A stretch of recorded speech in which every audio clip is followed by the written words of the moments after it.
Kantaputki on tehnyt meidän asunto Oy:ssä hyvin paljon erinäköisiä töitä niin vuosien varrella.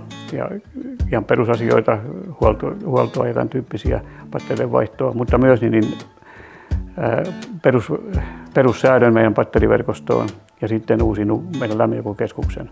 Ja siinä yhteydessä asennettiin jokaiseen asuntoon tämmöinen mittausjärjestelmä, mikä anturi, jolla saadaan keskitetysti kerättyä kaikista asunnoista lämpötilat ja laskettua keskiarvot ja sitten sen perusteella suorittaa tätä lämmön säätöä. Mulla tuli tavaksi joka päivä suurin piirtein aamulla, kun tietokoneen aukaisen, niin samalla kun katsoo pörssiä ja säätä, niin sitten on tämä uusi Helppolan lämpötilatilanteet. Yhteistyö Kantaputken kanssa on sujunut ihan hienosti. Meillä on nämä isot hankkeet, missä on kaikki toiminut ja sitten akuutissa tilanteessa niin ihmiset on vastannut puhelimeen ja on saanut apua, kun on tarvittu.